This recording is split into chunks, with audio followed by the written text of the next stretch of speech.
बांग्लादेश की सियासत में फिर हलचल तेज है। प्रधानमंत्री पद की शपथ लिए तारिक रहमान को महज कुछ ही दिन हुए हैं और विरोध के स्वर बुलंद कर दिए हैं नाहिद इस्लाम ने। आरोप सीधे सत्ता पर हैं, इशारों में भारत का भी जिक्र हुआ है। सवाल ये कि क्या बांग्लादेश में पुरानी सियासी ताकतों की वापसी की पटकथा लिखी जा रही है? क्या नई सरकार की शुरुआत ही टकराव से हो रही है? क्या आवामी लीग की वापसी की आहट है? और क्या भारत का नाम इस बहस में क्यों लिया गया? आज इस वीडियो में हम इसी मुद्दे पर बात करेंगे।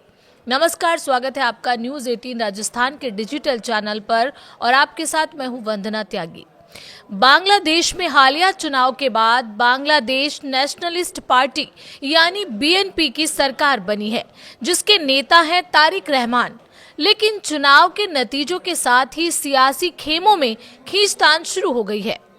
नाहिद इस्लाम, जो नेशनल सिटीजन पार्टी के संयोजक हैं और पूर्व अंतरिम प्रमुख मोहम्मद यूनुस के करीबी माने जाते हैं, उन्होंने आवामी लीग के दफ्तर फिर से खुलने पर कड़ा एतराज जताया है। उनका दावा है कि बिना सरकार की हरी झंडी ऐसा संभव नहीं है। इधर आवामी लीग, जिसकी अगुवाई पूर्व प्रधानमंत्री शेख हसीना करती रही हैं, उनके कई जिलों में दफ्तर खुलने की खबर सामने आई है। सियासी बयानबाजी के बीच भारत का नाम भी चर्चा में है।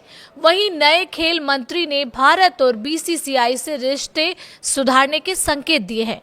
तो क्या बांग्लादेश में नई सरकार के सामने सबसे बड़ी चुनौती राजनीतिक स्थिरता की है?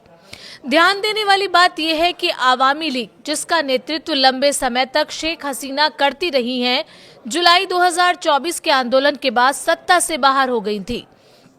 अंतरिम सरकार ने उसकी राजनीतिक गतिविधियों पर पाबंदी लगाई, लेकिन अब रिपोर्ट कहती है कि कम से कम 10 जिलों में 12 जगहों पर पार्टी कार्यालय दोबारा खुले हैं। खुलना, नोआखाली और बुरगुना जैसे इलाकों में कार्यकर्ताओं ने ताले तोड़े हैं, राष्ट्रीय ध्वज फहराया है, बंगबंधु शेख मुजीबुर रहमान और शेख हसीना की तस्वीरों पर पुष्पांजलि अर्पित की है और जय बांग्ला के नारे लगाए हैं। वीडियो सोशल मीडिया पर वायरल हुए और यहीं से विवाद ने राजनीतिक रंग पकड़ लिया। नाहिद इस्लाम ने चेतावनी दी है, अगर प्रशासन ने कार्रवाई नहीं की तो राजनीतिक प्रतिरोध होगा। अब बात ये कि भारत का जिक्र क्यों हुआ? इस पूरी बहस में भारत का नाम भी सामने आया है।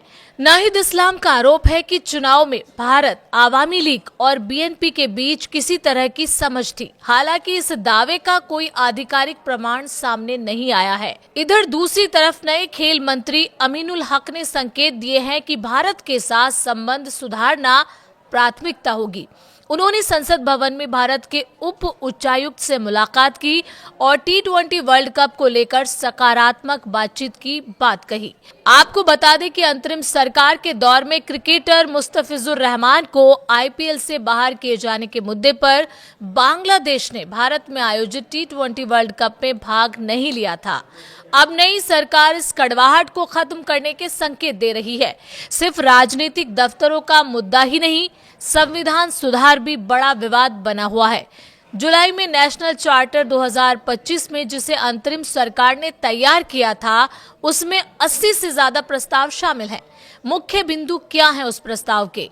उस प्रस्ताव के मुताबिक महिलाओं की राजनीतिक भागीदारी बढ़ाना, प्रधानमंत्री कार्यालय की सीमा तय करना, राष्ट्रपति की शक्तियों को मजबूत करना, न्यायपालिका की स्वतंत्रता सुनिश्चित करना, 350 संसदीय संसद के साथ 100 सदस्य उच्च सदन का गठन। इस चार्टर को 60% से ज्यादा मतदाताओं ने समर्थन दिया था, लेकिन बीएनपी सांसदों ने संविधान सुधार परिषद में शपथ लेने से इनकार कर दिया।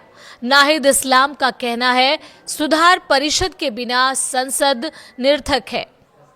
वहीं बीएनपी का तर्क है कि प्रक्रिया और व्याख्या पर गंभीर मतभेद है। नाहिद इस्लाम ने 50 सदस्यीय मंत्रिमंडल पर भी सवाल उठाए हैं। उनका दावा है कि करीब 62% मंत्री और राज्य मंत्री व्यवसायी पृष्ठभूमि से आते हैं। उन्होंने कहा, व्यवसायी होना अपराध नहीं, लेकिन विविध पेशों से प्रतिनिधित्व होना चाहिए था। साथ ही राष्ट्रीय सुरक्षा सलाहकार खलीलुर रहमान को मंत्रिमंडल में शामिल करने पर आपत्ति जताई गई तो तस्वीर साफ है। नई सरकार, पुराना अविश्वास, संविधान सुधार पर टकराव, आवामी लीग की सक्रियता, भारत के साथ रिश्तों पर नई दिशा की कोशिश। बांग्लादेश इस वक्त राजनीतिक संक्रमण के दौर में है। सवाल ये है कि क्या ये टकराव लोकतांत्रिक बहस का हिस्सा है या आने वाले दिनों में सड़कों पर नई राजनीतिक लड़ाई देखने को मिलेगी। आपको क्या लगता है? आप अपनी राय हमें कमेंट के जरिए बता सकते हैं।